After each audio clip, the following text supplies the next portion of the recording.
My name is Jade Fulce. I'm a moderator for today's panel. So I have about 16 years of experience with government, military, schools. I did a lot of crisis communications, and I'm really excited to be here and connect with you. Before we start, I want to give a crisis definition from the CDC so we can all be on the same page. The term crisis communication describes the process of providing facts to the public about an unexpected emergency beyond the organization's control that involves the organization and requires immediate response. The crisis may cause harm to the organization's reputation or viability. Confronted with the uncertainty of this type of situation, crisis communicators must find a way to inform and alert the public about emergency. The content, form, and timing of the crisis communication can either help reduce and contain harm or make the situation worse. Okay, with that, do you all have any thoughts on that? I know we had talked about some of the elements of a crisis, the preparation, the first hours, what you do as the crisis evolves, and measurement and analysis. So that's some of our framework that we want to talk about, and then we'll ask some, if you have some questions, you can raise your hand too. So I know, Crystal, you had talked about the scope. I had one note about that definition. So now, noted it's from the CDC, so they're going to be talking a lot about public health emergencies, right? And that word emergency is often what a lot of organizations think a crisis is. But the truth is, there can be situations that start and look like something different and then build into a crisis if you're not prepared or thinking about how to prevent it. So my only hesitation with that definition is emergency, because sometimes crises aren't emergencies, but they can have huge impact on trust and reputation. I would say that a crisis really is when the stakes involve reputation, institutional credibility, stakeholders, and operations, and that the event has a direct impact on those things. So it almost doesn't matter what it is. It could be something internal, it could be a changeover of CEOs, or it could be a disgruntled customer, or it could be a viral conversation. Whatever it is, to me, it's the common denominator is the impact on the reputation or the viability of the organization. Direct impact. So the consequences, to me, are what define a crisis. I think for me, like on the marketing side, it's more so the risk of losing revenue. Mm-hmm. And so that's another big thing. And I think in nonprofits, we think about, how are people going to respond online to this situation? But you also have to think about, how is this going to impact the funders? Right. How is this going to impact your revenue, short term, long term? So I like to think of that as well. So folks can kind of think of it from like a customer side as well. Two things I want to highlight. So there's people from different age ranges, but also maybe different responsibilities in here. So you don't have to be in management to propose these ideas to do scenario-based planning, because sometimes it could just start just on your small team. I remember I had a job, they didn't like communications. So for the first year, I just went to the conference and just listened. The second year, they gave me about 15 minutes. In that 15 minutes, I said, hey, there's a number of crises. This is what went well. This is what we could have done better. And this is how you can help advance our story. Because in a crisis, you need photos, you need other things. But also, I was on one deep, budget cuts. I was only one deep. But I needed them to know what I needed them to do in a crisis. I asked them 3 things I want you to do. Let your community know what you don't know, and where they can go to find more information.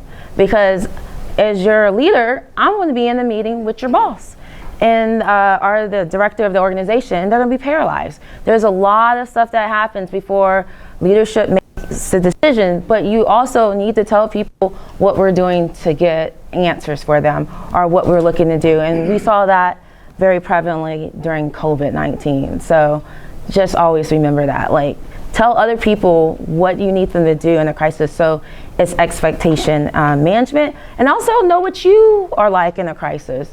Like, I know for me, I tell my coworkers, hey, if it's me, it's me. I'll send out email and I'll say, hey, I got it, I'm aware of it, this is what we're doing, and this is the process. And then lastly, if people come to you, listen to them, tell them they're in good hands, and send them right back to me. And I even tell my boss that, because there's people that want to go around you. I said, hey, sir, you're in good hands. I've seen how she operates. She's not going to like the answer, but sir, this is the plan. Remember, we talked about it. This is the plan. She's aware of the plan. Listen, tell her she's in good hands, and send her right back to the back. So, like, you need people to do that, because, some people will be like, I don't know what we're doing. Yes, you knew. You knew, okay. But it's okay. It's okay, because some people don't read. So they're going to call somebody. So I empowered everybody to be deputized. Hey, you're in good hands, but she is the lead, so send her back to me. And I always do a smile. I'm like, hey, I'm here for you. Okay. And I always have my water and some popcorn, because sometimes these are things we talked about. And we could see it, but some people need to test the water. And I'm like, okay, we're in it together.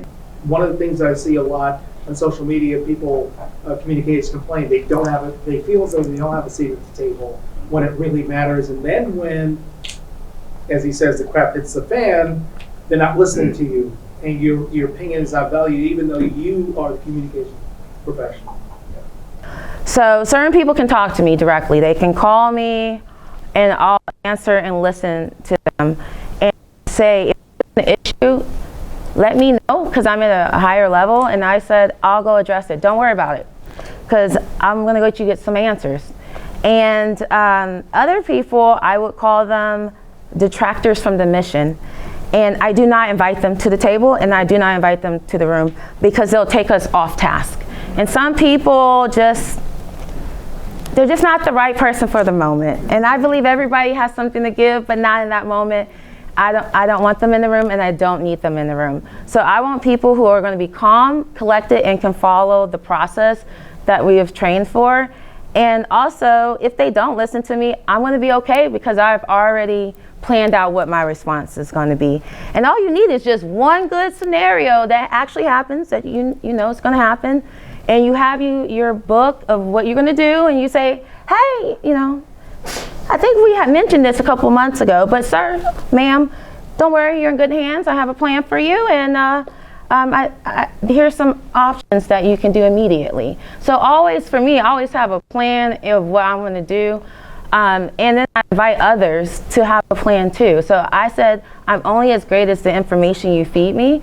And if you don't feed me good information, I can't forecast, I can't help you do the work. And also, I believe in having other people. So I have partners that I work with. And I'm not the expert, so legal, best friend. I make sure I have the right legal person in the room, because they'll go in too deep. And then I have other people that, skill sets. I said, if this happens, you're my one call. So just know that if you hear something, call me or I'll call you. And we already have had this core group of people that even if you're not in the room, the person would say, hey, I'm not going to do this without Jade. Even sometimes in the middle of it can be helpful to do. Yeah. Do some evaluation to see how you need to refine the plan. Right? Because there may be things that are shifting as the crisis is happening or after the crisis occurs that will inform and put you in a stronger position the next time something like that or even something different happens again. Yeah. And I think a lot of organizations miss that because we get fatigued. This is hard work.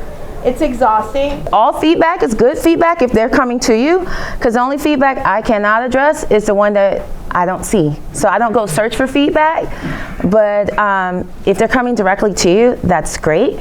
And I always say, I know when we didn't get it right, because I see the Reddit and the other stuff. I was like, and if they used the talking points, I was like, look at that. We did great.